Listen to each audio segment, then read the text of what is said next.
जय श्री कृष्ण दोस्तों, हर हर महादेव। मैं पूनम पांडे आप सभी लोगों का शक्ति कुंज चैनल पे बहुत बहुत स्वागत करती हूँ।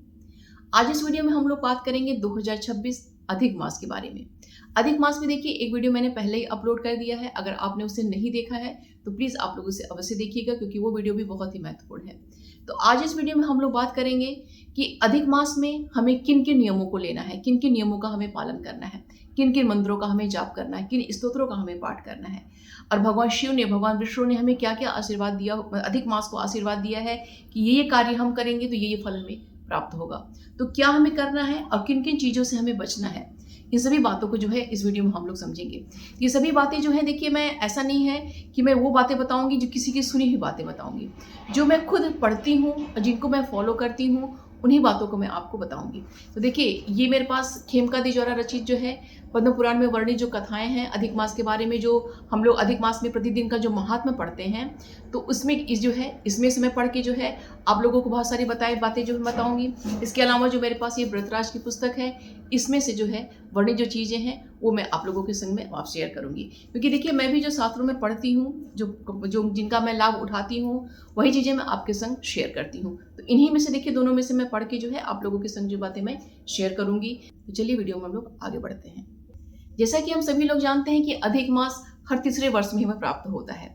जैसे इस साल 2026 में अधिक मास लगा है, तो 2027, 2028 जब 2 साल बीत जाएगा तो अगले साल भी जो है 2029 में जो है पुनः जो है अधिक मास हमें प्राप्त होगा। तो हर तीसरे साल में अधिक मास हमें प्राप्त होता है।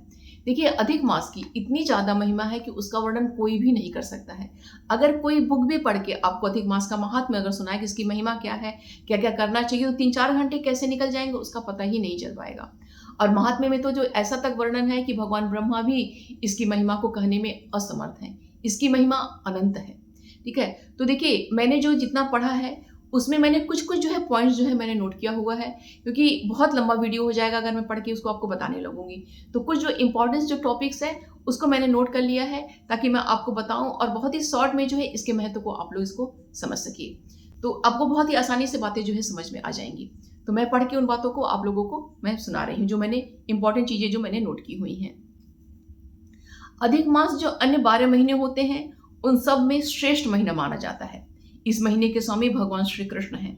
यह महीना सभी अन्य महीनों के सिर पर विराजमान है। इस महीने की बराबरी कोई भी नहीं कर सकता है। इस महीने को सभी महीनों का सिर कहा जाता है, क्योंकि जो अन्य 12 महीने हैं वो समझ लीजिए हमारे पूरे बॉडी का एक पार्ट है। ठीक है, सभी अंग हमारे बॉडी के हैं, और जो अधिक मास है वो पूरे शरीर का जो है सिर है। इसीलिए इस मास को जो है पूरे 12 महीनों का सिर कहा जाता है। इस महीने की बराबरी कोई भी अन्य महीना नहीं कर सकता है। अन्य सभी 12 महीने काम में फल देने वाले होते हैं, अर्थात कामना करने पर वो अपना फल देते हैं। लेकिन अधिक मास बिना कामना के ही फल देने वाला महीना होता है। मतलब अधिक मास में आप सकाम कर्म कीजिए या निष्काम कर्म कीजिए, आपको फल प्राप्त होना ही होना है। ठीक है, इस महीने की इतनी महिमा है। निष्कर्म फल देने वाला मास है अधिक मास। अन्य महीनों में मनुष्य कामना से कर्म करता है और उसी के अनुरूप उसे फल प्राप्त होता है। कुछ क्षणों तक उन फलों को मनुष्य भोगता है, फिर कर्म क्षीण होने पर वह पतित हो जाता है और वह फिर संकट में पड़ जाता है। देखिए, कर्म का जो काम में वाले जो फल होते हैं वह ऐसे ही होते हैं, कुछ समय बाद जो है उसका प्रभाव खत्म हो जाता है और मनुष्य जो है पुनः जो है परेशान हो जाता है। और जो निष्काम कर्म होता है कि भगवान आपको समर्पित है, जो आप मेरे लिए उचित है वही आप कर्म कीजिए, तो उसका जो फल प्राप्त होता है वो बहुत अनंत प्राप्त होता है। तो वही है ये हमारा अधिक मास जो है। लेकिन अधिक मास में जो मनुष्य सत्कर्म करेगा उसका अनंत फल प्राप्त होता है। जो मनुष्य इस महीने में निष्काम या सकाम कर्म करता है वह निर्मल हो जाता है, भुक्ति मुक्ति को प्राप्त करता है, अनंत सुख को प्राप्त करता है और अंत में मुक्ति को प्राप्त करता है। अगर इस महीने में आप बिना कामना के ही आप अगर पूजा पाठ अपनी कर रहे हैं, स्तोत्र पाठ अगर आप सब कुछ कर रहे हैं, तो भी आपको जो है आपके कर्म के अनुरूप जो है आपको भुक्ति मुक्ति प्राप्त होगी ही, सभी सुख ऐश्वर्य आपको प्राप्त होगा ही, अंत में मोक्ष भी प्राप्त होगा। भगवान विष्णु ने अधिक मास को आशीर्वाद दिया है कि संपूर्ण महीनों में तुम श्रेष्ठ होगे। जो व्यक्ति इस महीने में स्नान, दान, व्रत और जप करता है वह सुखी रहता है। जो सत्कर्म नहीं करता है, गलत कार्यों में लगा रहता है, वह व्यक्ति भाग्यहीन हो जाता है। अर्थात जो अधिक मास के महत्व को न समझ के इसमें जो है सत्कर्म नहीं करता है, वह अपने जो है वो अपने मतलब समझ लीजिए कि अपने दुख को बुलाता है, अपने दारिद्र को बुलाता है, वह भाग्यहीन हो जाता है। उसको स्वप्न में भी सुख नहीं मिलता है। जो इस महीने में धर्म का तिरस्कार करता है वह सदा नरक में पड़ा रहता है। भगवान नारायण ने आशीर्वाद दिया कि जिस प्रकार देवताओं में मैं श्रेष्ठ हूँ, मनुष्यों के समस्त पाप को मैं दूर कर देता हूँ, संसार से सागर से उसका पार लगा देता हूँ, उसी प्रकार हे अधिक मास को वो बता रहे हैं कि तुम अपने भक्तों को दुख और दारिद्र से दूर करोगे। जैसे गंगा समस्त जो है पापों को दूर करके तारती है, उसी प्रकार तुम जो है समस्त मनुष्यों को जो है उसके दुख को, उसकी दरिद्रता को दूर करके सभी मनुष्यों को तुम तार दोगे। इतनी ज्यादा महिमा जो है अधिक मास की है। अब ये देखिए, तो ये तो भगवान विष्णु ने आशीर्वाद दिया, अब भगवान शिव जी के आशीर्वाद दे रहे हैं। भगवान शिव ने कहा है कि पुरुषोत्तम मास पर ब्रह्म की आत्मा है। जैसे नारायण को यह मास प्रिय है, वैसे ही मुझे भी यह मास अति प्रिय है। जो मनुष्य इस मास में भक्ति करता है उसे लोक परलोक की सिद्धि बार बार मिलती है। पुरुषोत्तम मास में अगर किसी ने अर्चन नहीं किया तो उसे सुख की प्राप्ति नहीं हो सकती है। यह महीना महापाप का नाश करने वाला है। इस महीने की महिमा ब्रह्मा जी भी करने में असमर्थ हैं। तो देखिए, इस महीने में देखिए चार प्रमुख ऐसे जो होते हैं जो कार्य जो कि हर व्यक्ति को करना ही करना चाहिए। ठीक है, पहला है स्नान, दूसरा है दान, तीसरा है जप और चौथा है व्रत। ये चार चीजें जो हैं हर व्यक्ति को किसी न किसी रूप में, देखिए कोई बड़े रूप में कर सकता है, कोई मीडियम में कर सकता है, कोई बहुत छोटा कर सकता है, क्योंकि देखिए हर व्यक्ति की अपनी सामर्थ्य जो है अलग अलग होती है। हर व्यक्ति के पास देखिए हम लोग गृहस्थ जीवन में देखिए, क्योंकि हम लोग देखिए वो साधु संत तो है नहीं कि हमारे पास पर्याप्त समय है जब तब हवन आदि सब कुछ करने के लिए, व्रत करने के लिए। तो हमें जो है अपने गृहस्थ कर्म करते हुए जो है हमें समय निकाल के इन सभी चीजों को हमें करना है। स्नान भी हमें करना है, दान भी हमें करना है, जप भी हमें करना है और हमें व्रत भी हमें करना है। ठीक है, क्योंकि अगर हम गृहस्थ जीवन में रह के अपना कर्म नहीं करेंगे तो हमें जो है कोई भी अन्य कार्य करेंगे तो हमारा वो सफल नहीं हो पाता है। तो गृहस्थ जीवन के कार्य करते हुए अपने इन चारों चीजों को हमें उसी के अनुरूप जो है हमें उसको पूर्ण करना है। अब देखिए स्नान, पहले टॉपिक पे आता है स्नान। तो स्नान में देखिए जो ब्रह्म मुहूर्त में देखिए स्नान करने का नियम होता है। ठीक है, तो जो भी व्यक्ति जो है स्नान का नियम लेगा वो पहले दिन से ही, क्योंकि 16 तारीख को देखिए हमारी अमावस्या है ज्येष्ठ मास की, उस दिन वर्षावृत्ति का व्रत रहेगा। 17 तारीख से जो है हमारा अधिक मास की प्रतिपदा प्रारंभ हो जाएगी। तो इस दिन से जो भी लोग नियम लेंगे अब स्नान का, तो वो ब्रह्म मुहूर्त से है स्नान उनका प्रारंभ हो जाएगा। तो पहले दिन से लेके जिस दिन अधिक मास समाप्त हो रहा है उस दिन तक प्रतिदिन जो है उन्हें ब्रह्म मुहूर्त में स्नान करना होगा। ठीक है, अब इसमें देखिए अब ये कार्य कौन कौन कर सकता है। अगर देखिए 8 वर्ष से बड़ा जो बालक है, 11 वर्ष तक जो बच्चे होते हैं वो कर सकते हैं, कोई भी लड़की कर सकती, कोई भी लड़का कर सकता है, विधवा कर सकती, सधवा कर सकती, स्त्री पुरुष कोई भी जो है इस नियम को फॉलो कर सकता है। ठीक है, आप पीरियड्स में हैं चाहे किसी भी अवस्था में है, स्नान का संकल्प हर व्यक्ति जो है कर सकता है। इसलिए स्नान का कार्य जो है संकल्प जो है हर व्यक्ति को करना चाहिए। अन्य जो संकल्प हैं उसमें तो देखिए कुछ होता है कि नहीं हम कोई कर सकता है पूरे दिन, कोई नहीं कर सकता है, लेकिन स्नान का जो संकल्प होता है हर व्यक्ति कर सकता है। और इस महीने में जो है स्नान का बहुत ही ज्यादा महत्व है। तो देखिए अब स्नान का देखिए महत्व इसमें क्या है कि स्नान जो है जो बताए गए हैं हमारे जो शास्त्रों में कि गंगा स्नान का बहुत ही ज्यादा महत्व होता है। आपके आसपास जो भी तीर्थ स्थल है उसमें स्नान करने का महत्व होता है। लेकिन हर किसी के लिए जाना संभव नहीं हो पाता है, तो ऐसे में जो है आप घर पे ही जो है गंगा जल बना के आप स्नान आप कर सकते हैं। तो घर पे देखिए गंगा जल बनाना बहुत ही आसान होता है कि एक साफ जो खाली जो है आप टब या बाल्टी लीजिए, उसमें सबसे पहले जो है आप गंगा जल डालिए, उसमें फिर जो है अपने स्नान माने पानी जो इसमें आप भर लीजिए। ठीक, अब जब आपका गंगा जल बनके तैयार है, इसके बाद जो है आप एक मंत्र जो है उसको आप याद कर लीजिए। ठीक है, इस मंत्र को देखिए हमेशा इसका प्रयोग होता है, चाहे अपने स्नान के पानी में हमको प्रयोग करना है, चाहे हम देखिए अब पूजा पाठ में जो हम बैठते हैं तो हम जो अपने शुद्धिकरण के लिए जल हम बनाते हैं भक्तों उसके लिए, या फिर जो है हम कलश वगैरह रखते हैं तो उसमें जब जल हम भरते हैं तो इसी मंत्र का जो प्रयोग जो किया जाता है।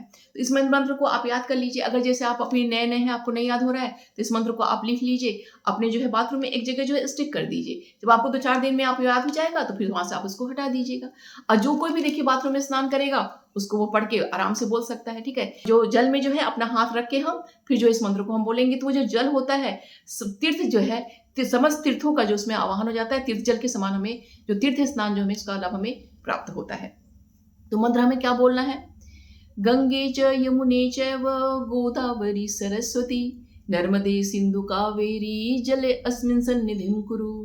अर्थात जो हमारी जो गंगा है, यमुना है, गोदावरी है, सरस्वती है, नर्मदा है, सिंधु है, कावेरी है, आप सभी का मैं जो है इस जल में मैं आवाहन करती हूँ। ठीक है, तो जब ये मंत्र बोलते हैं हम, तो उन सभी जो नदियां हैं उसमें वहां पे विराजमान हो जाती है, और वो जल जो है हमारा जो है वो तीर्थ जो है तीर्थ जल बन जाता है। सभी संपूर्ण जो है तीर्थ वहां पे आके उपस्थित हो जाते हैं। तो इस जल से स्नान की बहुत ही ज्यादा महिमा है। तो अगर पूरे मास जो है इसी तरीके से हम जल बना के हम स्नान करते हैं तो हमें अनंत जो है इसका लाभ हमें प्राप्त होगा।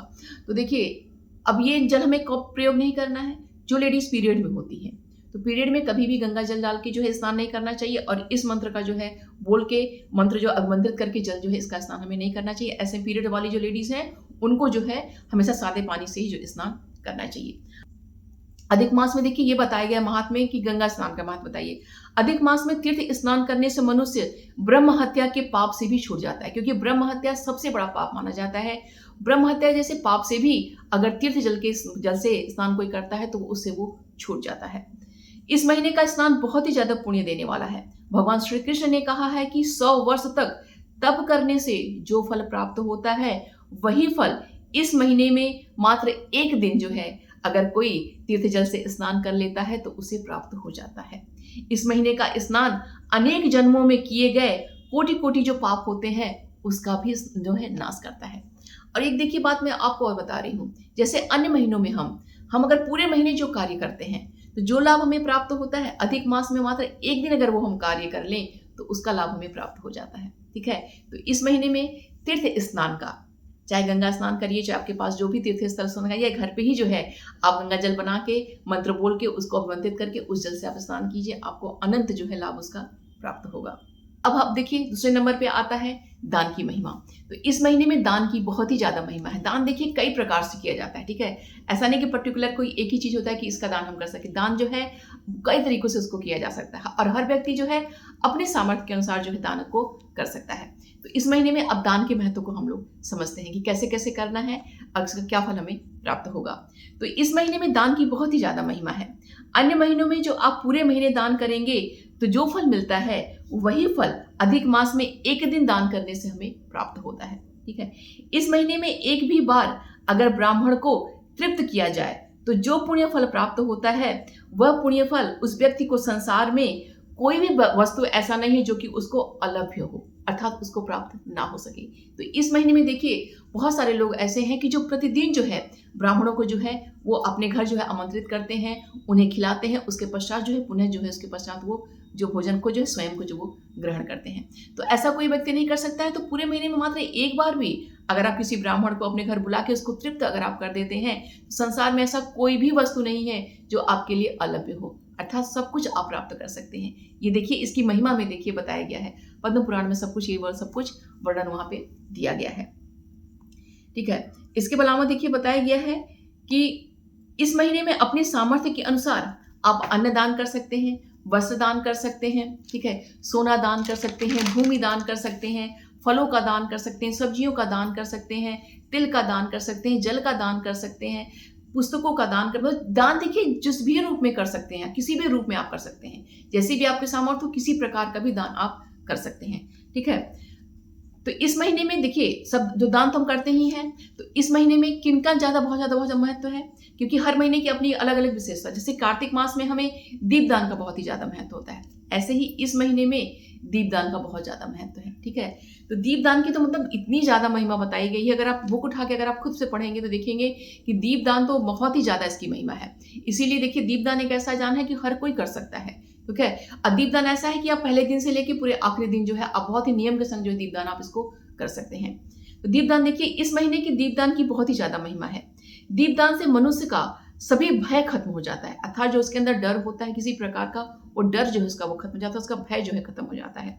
दीपदान आप देखिए किस किस चीजों में आप कर सकते हैं, सोने के जो है दीपक होते हैं उसमें कर सकते हैं, चांदी का, पीतल का, मिट्टी का, किसी भी प्रकार का जो दीपदान है आप किसी जैसे आटे का बना सकते हैं, मतलब जो गेहूं का आटा होता है उसका बना सकते हैं, आप जौ के आटे का बना सकते हैं, किसी भी चीज का दीपक बना के आप उसका दान आप कर सकते हैं। अब देखिए अब इसमें दीपदान में क्या है कि आप जैसे घर में आप दीपक जलाते हैं तो मंदिर में जला रहे हैं, अपने मुख्य द्वार पे जला रहे हैं, इन सब चीजों को देखिए अब पीतल का यूज करिए। ठीक है, अब जैसे बाहर जाना है मंदिर में दान करना है, ठीक है, या फिर किसी पेड़ पौधे के नीचे जो है, जो हमारे जो देवतुल्य वृक्ष होते हैं उनके नीचे में करना है। तो ऐसे में देखिए प्रतिदिन हम लोग आटा गूंथते हैं, तो आप जो है जब आटा गूंथिए तो उसी समय जो है थोड़ा सा आटा निकाल के आप अलग कर लीजिए, ठीक। उसका जो है आप जो है जितना भी आपने संकल्प लिया है कि यहाँ मैं करूंगी, आप 2 4 5 जो है दीपक आप जो है आटे का बना लीजिए, उसको जो है आप वृक्षों के नीचे आप रख दीजिए, मंदिर में जाकर उसको आप रख दीजिए। ऐसे भी आप लोग कर सकते हैं, क्योंकि दीपदान का इस महीने में बहुत ही ज्यादा महत्व है। तो अब दीपदान में देखिए ये भी है कि किस चीज का प्रयोग करें हम। तो तेल का भी प्रयोग आप कर सकते हैं, घी का भी प्रयोग आप कर सकते हैं, अपनी सामर्थ्य आप देख लीजिएगा। ऐसा नहीं है कि अब घी का ही करेंगे तभी आपको पुण्य फल प्राप्त होगा। अगर सामर्थ्य आपकी है तो घी का आप बिल्कुल कीजिए, गाय के घी का जो होता है उसका कीजिए। अब नहीं कर सकते हैं तो आप तिल का तेल भी प्रयोग कर सकते हैं, सरसों के तेल का भी प्रयोग आप कर सकते हैं, ठीक है। तो तिल, क्योंकि मैंने देखिए ये मैं अपने मन से नहीं बता रही हूँ, वहां पे वर्णित है ये पे तिल या घी दोनों ही चीजों का आप प्रयोग आप कर सकते हैं, ठीक है। जो भी आपके पास उपलब्ध हो उसका आप प्रयोग कीजिए। इस महीने में देखिए अब विष्णु के मंदिर में दीपदान का महत्व देखिए। इस महीने में विष्णु मंदिर में दीपदान करने से व्यक्ति नाना प्रकार के भोगों को भोगता है और अंत में जो है वो परब्रह्म परमात्मा के सालोक्य को प्राप्त करता है। दीपदान की इतनी महिमा है भगवान विष्णु के मंदिर में जाके। और यहाँ तक देखिए बताया गया है कि जब दीपक हम जलाते हैं प्रतिदिन, अगर हम जाके जो है भगवान विष्णु के मंदिर में हम दीपक जलाएं और उस दीपक की लौ के, जब दीपक हमने जैसे हाथ में लिया, दीपक जो जल रहा है और उस लौ को देखते हुए, मतलब उसके आगे से जो है भगवान विष्णु को हम देखते हैं, तो उसकी बहुत ही ज्यादा महिमा है। दीपक जला के उसकी जो है लौ में अगर हम भगवान विष्णु की मूर्ति को देखते हैं तो उसकी महिमा तो जो है बता ही नहीं सकता है कोई। तो देखिए भगवान विष्णु ने कहा है कि जो भी व्यक्ति इस महीने में नारायण के मंदिर में एक भी दीपदान नहीं किया है वह अल्पभागी है। अब उनके लिए है जो दीपदान नहीं करते हैं वो अल्पभागी होते हैं, भाग्यहीन होते हैं, व्यक्ति दरिद्र होता है, ठीक है। तो इसलिए इस महीने में दीपदान अवश्य ही करना चाहिए भगवान विष्णु के मंदिर में। इस महीने के दीपदान से व्यक्ति नेत्र रोगी नहीं होता है, यमराज के घोर पासों और पातकों से जो है वो दूर हो जाता है, अर्थात जो अकाल मृत्यु आदि जो होती है वो सभी चीजें जो है व्यक्ति के जीवन से वो खत्म हो जाती हैं, ठीक है। तो इस महीने में दीपदान अवश्य ही करना चाहिए। इस महीने में दीपदान से देखिए विष्णु मंदिर के अतिरिक्त इस महीने में शिव के मंदिर में दान करना, तुलसी पौधा के नीचे दान करना, आंवला, पीपल, समी, बरगद, केला आदि जो देव वृक्ष हैं उनके नीचे भी दीपदान करना चाहिए। और देखिए दीपदान करनी चाहिए तो हमको हो गया कि कहाँ कहाँ हम कर सकते हैं और कितनी संख्या में। देखिए 33 की संख्या के देखिए बहुत ही ज्यादा महत्व है, क्योंकि 33 जो संख्या इसको 33 कोटि देवी देवता जो होते हैं उससे इसको रिलेट करके देखा जाता है, ठीक है। तो अगर हम 33 की संख्या में दीपदान करते हैं तो देखिए प्रतिदिन देखिए 33 की संख्या में करना तो देखिए व्यक्ति के लिए संभव नहीं होता है। बहुत लोग करते भी ऐसा नहीं है। तो अगर आप प्रतिदिन 33 दीपक आप जलाइए, प्रत्येक दिन जो है जलाइए, तब तो भाई उसकी महिमा कोई मतलब बता ही नहीं सकता है कितनी महिमा है। लेकिन अगर प्रतिदिन जो है आप कुछ जला रहे हैं, लेकिन एक दिन आप चूज कर लीजिए कि इस दिन जो है 33 दीपक एक संग जो है आप अवश्य ही जो है उस दिन आप जलाइए, ठीक है। तो ऐसा भी कर सकते हैं, 33 की संख्या में आप दीपक जलाइए। इसके अलावा देखिए इस महीने में जो है हम अन्न दान, तो विभिन्न प्रकार के अन्न जो है आप दान कर सकते हैं, ठीक है। लेकिन इस महीने में मालपुए के दान का भी बहुत ही ज्यादा महत्व है। तो 33 की संख्या में मालपुए का दान भी जो करने का बहुत ही ज्यादा महत्व है। तो मालपुए देखिए यहाँ पे क्यों बहुत ज्यादा महत्व दिया जाता है, क्योंकि जो मालपुआ है तो जब उसको जो आप बनाते हैं देखिए घर, लेकिन हाँ अब अगर आप घर में नहीं कर पाइएगा तो ही जो है मार्केट से जाके आप लीजिएगा, ठीक है। अन्यथा जो है घर में बना के जो है उसको प्रयत्न करिएगा, घर में बना के उसको आप कीजिए। अब जो मसे मान लीजिए कि आप किसी तीर्थ स्थान पे आप गए हुए हैं, वहां पे आपको मालपुआ दान करना है, तो ऐसे में तो आप नहीं कर सकते, तो आप खरीद के ही कीजिएगा। तो मालपुआ में देखिए ये उसका मतलब एक मान्यता ऐसी है कि मालपुआ जब बनता है तो जितने छिद्र उसमें होते हैं, ठीक है, उतना ही जो है मतलब उसको ज्यादा लाभ प्राप्त होता है। तो उतनी जो है मतलब उतने देवी देवताओं को तो उसकी प्राप्त होती है, उसके छिद्रों का जो उसका बहुत ही ज्यादा महत्व होता है, ठीक है। तो इसीलिए मालपुआ लोग ज्यादा प्रीफर करते हैं इसमें दान करने का। तो मालपुए का बहुत ही ज्यादा महत्व है। और कैसे दान इसको करेंगे हम? दीपदान तो देखिए आप आराम से कर सकते हैं, लेकिन मालपुआ का दान कैसे करें हम? तो देखिए मालपुआ आप किसी ब्राह्मण को जो है आप एक संग 33 जो है मालपुआ आप लीजिए, उस ब्राह्मण को जो है आप पहले भगवान को समर्पित कीजिए, फिर जो है ब्राह्मण को उसको आप दान कर दीजिए। अगर ब्राह्मण आपको नहीं मिल रहा है, किसी मंदिर में जाके कर रहे हैं, तो आप जो है 33 मालपुआ लीजिए, भगवान को भोग जो है उसको लगाइए और उस जो है मालपुए के जो है वहां पे जितने भी यात्रीगण हैं उनको जो है आप वितरित कर दीजिए। ऐसे भी आप कर सकते हैं। तो बस आपको दान करना है, आप कैसे कर सकते हैं वो अपने हिसाब से उसको आप देख लीजिएगा। अब देखिए तीसरे नंबर पे आता है जप की महिमा। तो देखिए जप की महिमा इसमें चाहे आप नाम जप कीजिए चाहे मंत्र जाप कीजिए, दोनों की महिमा जो है इसमें अनंत है। तो देखिए भगवान विष्णु ने कहा है कि इस महीने में नारायण के निकट बैठकर, अगर देखिए हम अपने मंदिर में करते हैं तो देखिए हमारे जो मंदिर में फोटो होता है या फिर हम जो मूर्ति रखे रहते हैं तो वो देखिए प्राण प्रतिष्ठित नहीं होते हैं, क्योंकि वो चर स्वरूप में होते हैं। उन्हें हम अपने किसी मतलब अगर हम कहीं जा रहे हैं तो उनको हम ले जा सकते हैं या फिर अपने पास रख के कर सकते हैं, तो प्रतिष्ठित नहीं होते। लेकिन जब मंदिरों में होते हैं वो प्राण प्रतिष्ठित होते हैं। तो वहाँ की देखिए महिमा, देखिए वहाँ की जो ऑरा होती है वो बिल्कुल अलग होती है, वहाँ की ऊर्जा बिल्कुल अलग होती है। और घर में जो होता है वो तो हमारा सामान्य ढंग से हमारा भाव करके इसको हम पूजा करते हैं। तो यहाँ बताया गया है महात्म्य में कि भगवान विष्णु के निकट बैठ के जो भी भगवान विष्णु के द्वादशाक्षर मंत्र का 10 बार भी अगर कोई जप कर लेता है तो उसे 1 करोड़ मंत्र जप करने का फल उसे प्राप्त होता है। द्वादशाक्षर मंत्र जो है वो कौन सा मंत्र है? ओम नमो भगवते वासुदेवाय। इसी का जो है जाप करने की बहुत ही ज्यादा महिमा है। सबसे मतलब इसके आगे भी है, मैं बताऊंगी। तो इसका अगर आप 10 बार भी अगर आप जाप कर लेते हो तो आपको 1 करोड़ जो है मंत्र जाप करने का फल आपको प्राप्त होता है। अगर आप सोचिए 10 बार की इतनी महिमा है, तो अगर आप 1 माला कर रहे हैं, 2 माला कर रहे हैं, उससे ज्यादा कर रहे हैं, तो कितना आपको लाभ प्राप्त होगा। अनंत जो है इसको कहा जा सकता है, अनंत लाभ उसका आपको प्राप्त होगा।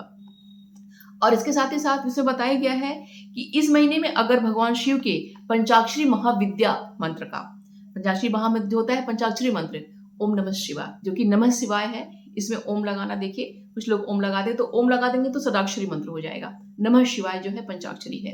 तो इस महीने में पंचाक्षरी महाविद्या का अब मंत्र का जो है अगर हम 5 बार केवल मात्र जो है अगर इसका हम जाप कर लेते हैं तो उसे सैकड़ों पाप दूर हो जाते हैं। वह व्यक्ति परम पद को प्राप्त हो जाता है।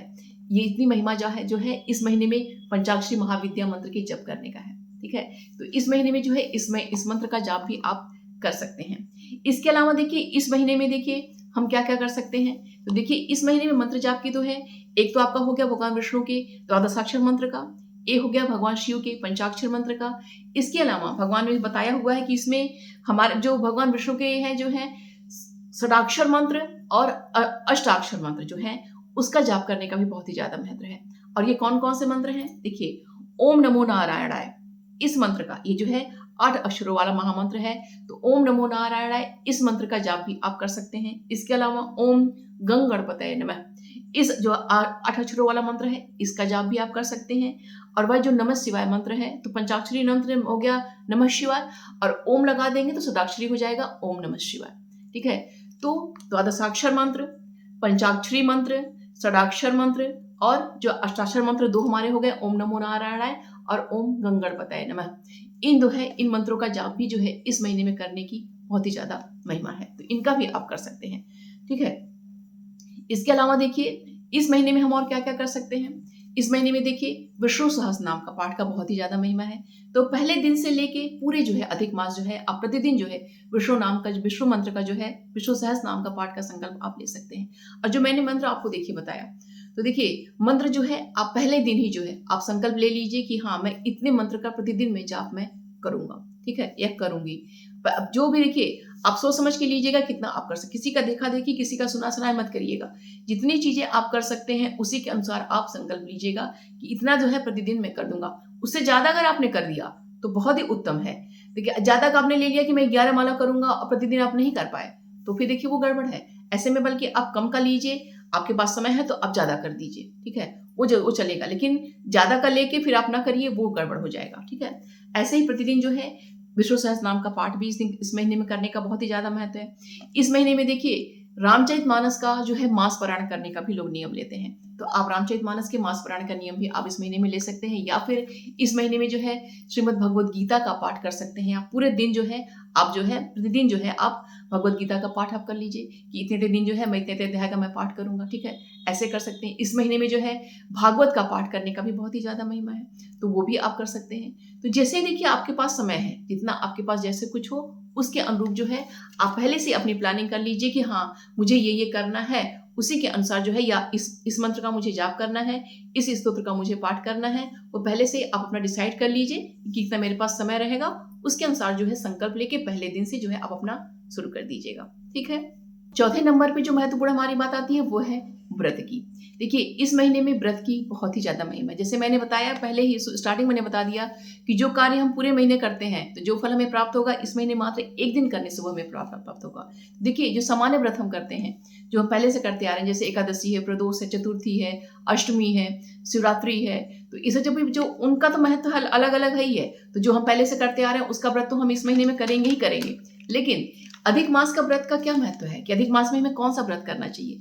अधिक मास में देखिए ये जो हम व्रत करेंगे वो तो हम करेंगे, लेकिन इसके अतिरिक्त इसमें जो है पूरे महीने जो है एक समय अन्न का जो है अन्न खाने का जो व्रत लेते हैं, मतलब पूरे दिन आप व्रत करेंगे और एक समय जो है आप अन्न ग्रहण करेंगे। ये जो है संकल्प लिया जाता है, ये पूरे अधिक मास का ये व्रत होता है। ठीक है, तो दिन भर जो है आप फलाहार कर लीजिए, फलाहार जो आप करिए और सूर्यास्त होने से पहले एक समय जो है आप अपना डिसाइड कर लीजिए कि हाँ इस समय जो है मुझे जो है अन्न ग्रहण करना है। तो सात्विक जो है अन्न ग्रहण ये किया जाता है, ये पूरे महीने जो है एक समान इसको नियम को फॉलो किया जाता है।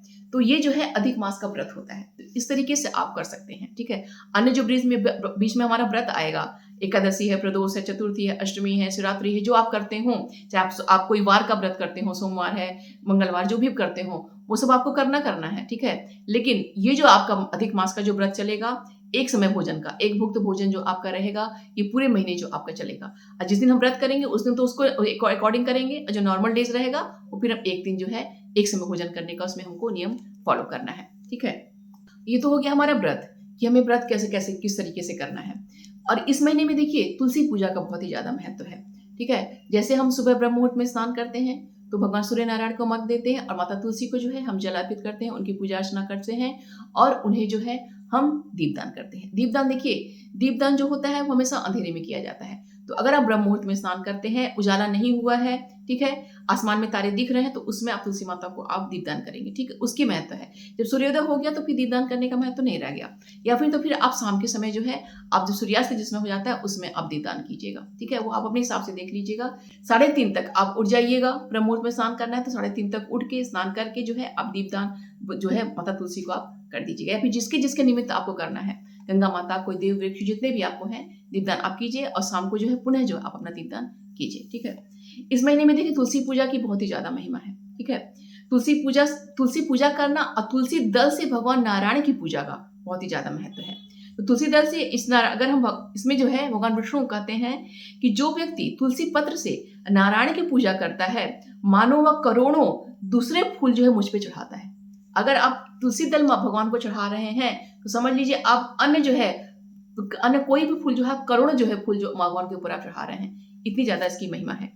इस महीने में तुलसी दल से जगन्नाथ जी की पूजा, सालग्राम जी की पूजा या अन्य नारायण के जो भी स्वरूप हैं उनकी पूजा अगर आप करते हैं तो अपने साथ में जो चल रहे 10 जो हैं और जो हमारे पिछले जो पितर 10 हैं उन सब का उद्धार कर देते हैं। ठीक है, इतनी ज्यादा महिमा है इसमें तुलसी से नारायण की पूजन का। ठीक है, इस महीने में कैलाश, देखिए तुलसी पूजन का तो है ही महिमा, इस महीने में कैलाशवासी भगवान शंकर की जो पूजा करता है मानो तीनों लोगों को जीत कर अपने वश में कर लेता है। जो भगवान शंकर की पूजा की इतनी ज्यादा महिमा है। और इस महीने में भगवान शिव की तो पूजा हम करेंगे, उनके ऊपर बेलपत्र चढ़ाने की भी बहुत ही ज्यादा महिमा है। और इस महीने में देखिए बेल के नीचे, बेल का जो वृक्ष होता है उसके नीचे दीपदान का भी बहुत ही ज्यादा महत्व है। जैसे भगवान विष्णु की पूजा कर रहे हैं तो तुलसी माता के सामने जो है दीपदान हम कर रहे हैं, तो तुलसी माता का जो तुलसी जो दल है भगवान नारायण को समर्पित करते हैं, वैसे ही भगवान शिव की पूजा हम कर रहे हैं तो बेलपत्र जो है उन्हें समर्पित करेंगे और बेल वृक्ष के नीचे जो है हम दीपदान हम करेंगे। तो भगवान शिव और भगवान विष्णु दोनों की पूजा का बहुत ही ज्यादा जो है इसमें महत्व है। ठीक है, अब यहाँ पे मैं देखिए आपको एक चीज और बताऊंगी कि जो भी लोग देखिए, जो लेडीज जो पीरियड में होती हैं, जैसे किसी का मेनोपॉज चल रहा है या पेरीमेनोपॉज जो होता है, जो कि कोई टाइमिंग ही नहीं होता है कि कब पीरियड आ जाए या बहुत लंबा चला जाए, कभी कभी 20 दिन होता है, 21 दिन हो जाता है, लंबा हो जाता है, या पीसीओडी की प्रॉब्लम है जिनको नहीं पता कि कब उनका पीरियड शुरू हो जाएगा। तो ऐसे लोग देखिए कोई भी चीज जो है सोच समझ के संकल्प लीजिएगा। ठीक है, अब स्नान तो आप प्रतिदिन आप कर सकती हैं, स्नान का संकल्प आप ले लीजिएगा, लेकिन स्तोत्र पाठ करिएगा, जो मंत्र जाप आप करिएगा, आपको पता ही नहीं कब मेरा पीरियड आ जाएगा। तो लेडीज आप लोग प्लीज इसके लिए आप जो है डेली आप संकल्प लीजिए। स्नान का पहले दिन संकल्प ले लीजिए और मंत्र जाप स्तोत्र पाठ आप डेली जो है हाथ में देखिए। संकल्प का तरीका मैं पहले आपको बता रही हूँ कि जैसे स्नान का संकल्प लेना है तो जो भी चाहे स्त्री पुरुष जो भी ले रहे हैं, तो जब सुबह आप पहले दिन जब आपने स्नान किया तो स्नान करने के पश्चात अब जब सूर्य नारायण की आप पूजा कर रहे हैं तो अपने हाथ में आप जल लीजिए और अपना नाम कि मेरा ये नाम है, मेरा ये गोत्र है, मैं अधिक मास में प्रतिदिन जो है ब्रह्म मुहूर्त में स्नान का संकल्प मैं ले रही हूँ या ले रहा हूँ कहते हुए जो है आप जल जो है तुलसी माता के पौधे में भी आप छोड़ दीजिए, यानी कोई जो देव वृक्ष है वहां पे भी जो आप जल आप छोड़ सकते हैं। तो इस तरीके से जो है आप संकल्प स्नान का आप ले लीजिए।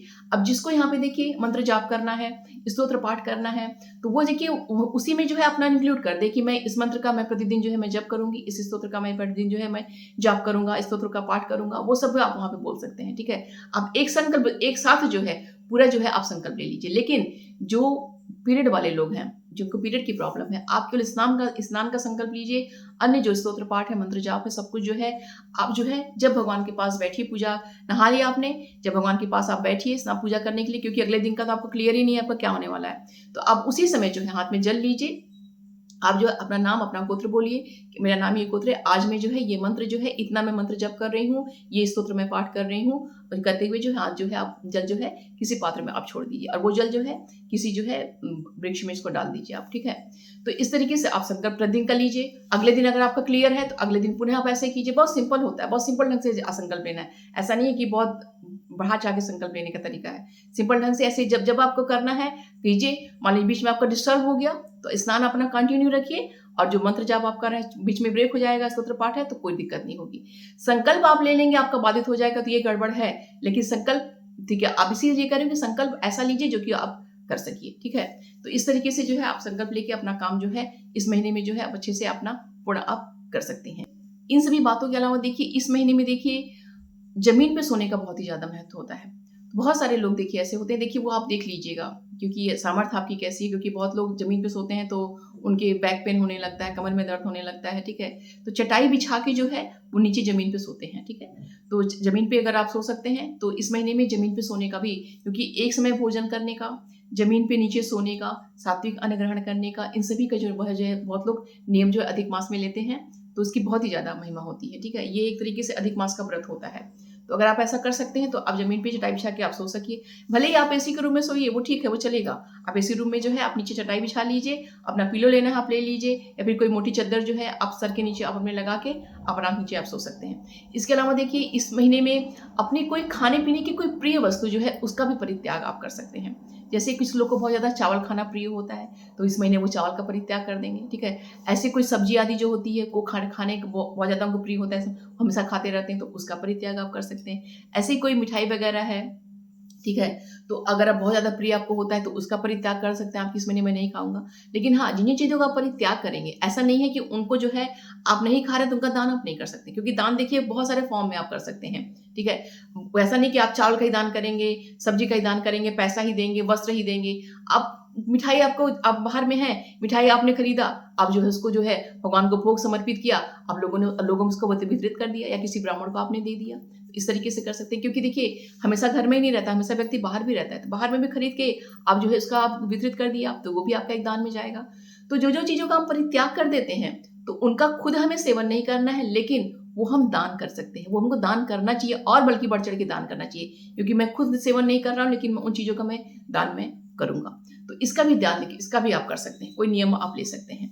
बहुत सारे तरीके देखिए हैं जो आपकी सामर्थ्य हो, जैसी आपकी मतलब जितनी आपकी शारीरिक क्षमता हो उसके अकॉर्डिंग जो है आप कार्य कीजिएगा।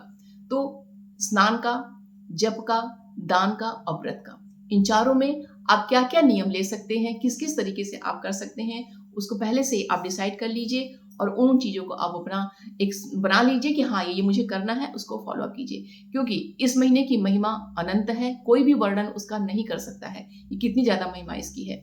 अन्य महीनों में जो है पूरे महीने उसको हम तब अपने आप को घिसते रहेंगे, रगड़ते रहेंगे, हमें फल प्राप्त नहीं होता है, लेकिन इस महीने में हम जो भी करते हैं उसका फल हमें प्राप्त होता ही होता है। ठीक है, हम चाहे संकल्प लेके करें, चाहे हम कोई कामना के संग कि ये मेरी मनोकामना हो जाए, इसके साथ हम कोई कार्य करें, या फिर केवल भगवान को कि भगवान मैं आपको प्रसन्न करने के लिए ये कार्य मैं कर रहा हूँ, जैसा आपको उचित लगे मेरे लिए आप वो कीजिए। इस तरीके से कर भी आप कर सकते हैं और आपको फल मिलना ही मिलना है। तो आप देख लीजिएगा किस तरीके से आप इसको आप कर सकते हैं।